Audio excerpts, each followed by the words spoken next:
तो ईरान के साथ परमाणु समझौते को पुनर्जीवित करने के मसले पर वार्ता के लिए दुनिया के शक्तिशाली देशों के वार्ताकार ऑस्ट्रेलिया की राजधानी वियना पहुंच चुके हैं और ईरान की नई सरकार परमाणु समझौतों को पुनर्जीवित करने से पहले अमेरिकी प्रतिबंधों को हटाए जाने पर अब अड़ी हुई है, जबकि अमेरिका पहले समझौता प्रभावी करना चाहता है। आखिर ये पूरा मामला क्या है जिस पर विश्व की नजरें टिकी हुई हैं, समझिए इस रिपोर्ट में।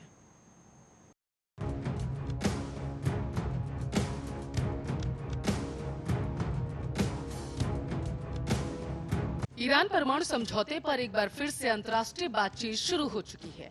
5 महीने पहले सस्पेंड हुई ये बातचीत एक बार फिर से ऑस्ट्रिया की राजधानी वियना में शुरू हुई है। हालांकि जानकारों का मानना है कि 2015 के परमाणु समझौते के फिर से शुरू होने में बहुत सारी बाधाएं सामने आ सकती हैं। जून में ये बातचीत, आपको बताते चले, एक पॉजिटिव नोट पर खत्म हुई थी। राजनयिकों ने कहा था कि वे एक समझौते पर पहुंचने के बेहद करीब थे, लेकिन अब रूढ़िवादी ईरानी राष्ट्रपति इब्राहिम राइसी के सत्ता में आने से दृष्टिकोण में अब बदलाव हो चुका है। ईरान ने अपने परमाणु कार्यक्रम की क्षमताओं को मजबूत करते हुए कई महीनों तक वार्ता को फिर से शुरू करने के लिए पश्चिमी देशों की अपील को नजरअंदाज कर दिया। ईरान के लिए अमेरिका के विशेष दूत रॉब मैले ने कहा है कि तेहरान का रवैया वार्ता के लिए अच्छा नहीं। मैले ने इस हफ्ते की शुरुआत में यूएस नेशनल पब्लिक रेडियो को बताया था कि अगर वे परमाणु कार्यक्रम को चालू करने के बेहद करीब पहुंच जाते हैं तो हम निश्चित रूप से आराम से बैठने वाले नहीं हैं। ईरान के परमाणु कार्यक्रमों को लेकर पश्चिमी मुल्क उसे संदेह की नजर से अब देखने लगा है। 2015 के परमाणु सौदे को संयुक्त व्यापक कार्य योजना के रूप में भी जाना गया। ईरान ने अपने परमाणु कार्यक्रम पर सख्त प्रतिबंधों के बदले उस पर लगाए गए कुछ आर्थिक प्रतिबंधों को हटाने की पेशकश की, लेकिन ये समझौता तब बिगड़ गया जब अमेरिका के राष्ट्रपति डोनाल्ड ट्रंप ने 2018 में अपने देश को इस समझौते से बाहर कर लिया। ईरान पर फिर से प्रतिबंध लगा दिया और अगले साल ईरान ने सौदे के तहत बनाए गए नियमों को तोड़ना भी शुरू कर दिया, अपने परमाणु कार्यक्रम को तेज कर दिया और इस तरह ईरान ने अपने तरीके से अमेरिका को जवाब भी दे दिया। हाल के महीनों में ईरान ने यूरेनियम को अभूतपूर्व स्तर तक समृद्ध करना शुरू कर दिया और अंतर्राष्ट्रीय परमाणु ऊर्जा एजेंसी के निरीक्षकों की गतिविधियों को भी प्रतिबंधित कर दिया। आईएईए के महानिदेशक राफेल ग्रोसी ने एजेंसी और आपको बताते चले ईरान के बीच विवाद के कई मुद्दों को दूर करने की उम्मीद में पिछले सप्ताह तेहरान का दौरा भी किया था। हालांकि उन्होंने तेहरान से लौटने के बाद कहा, उनके द्वारा उठाए गए मुद्दों पर कोई प्रगति नहीं हुई।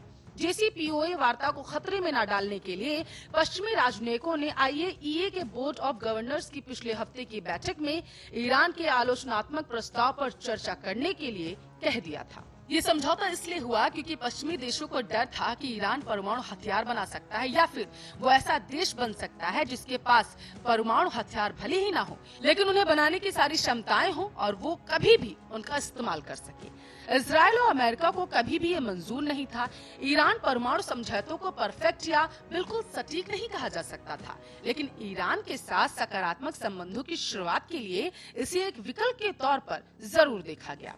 इसके तहत ईरान के शोध कार्यक्रम को काफी हद तक नियंत्रित किया गया और उसे परमाणु ऊर्जा के शांतिपूर्ण इस्तेमाल पर जोर देने वाली अंतर्राष्ट्रीय परमाणु ऊर्जा एजेंसी के जरिए अंतर्राष्ट्रीय निगरानी में लाया गया। इसके बदले परमाणु कार्यक्रम के चलते ईरान के ऊपर लगे आर्थिक प्रतिबंध हटा दिए गए। तो अब क्या ये समझौता फिर से अमल में आ सकता है? International institute for strategic studies में विशेषज्ञ मार्क फिट्जपैट्रिक कहते हैं कि इस समझौते से जुड़े कुछ लक्ष्यों के लिए अब बहुत कम समय बचा और इस समझौते का मसौदा तैयार होने के बाद से ईरान ने जो प्रगति की है उसके चलते JCPOA अब कम उपयोगी हो गया, लेकिन फिर भी इस समझौते पर विचार और इसके वापसी की कोशिशें हो रही।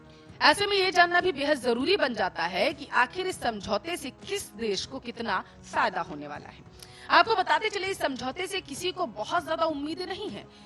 IISS के मार्क फिट्जपैट्रिक ने कहा है कि ईरान की अवास्तविक मांगों को देखते हुए JCPOA में वापसी की संभावना कम ही लगती है। अगर समझौता नहीं होता है तो कुछ देश ईरान को परमाणु हथियार बनाने से रोकने के लिए सैन्य विकल्प को भी अंतिम विकल्प मानने लगेंगे।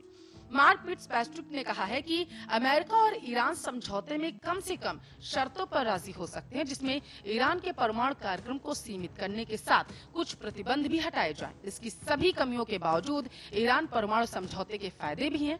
इसके बिना मध्य पूर्व कहीं ज्यादा खतरनाक जगह बन सकता है। Special desk, Arya news. चलिए इसी स्पेशल रिपोर्ट के साथ फिलहाल के लिए इस बुलेटिन में बस इतना ही। बने रहे हमारे साथ, देखते रहिए आर्या न्यूज।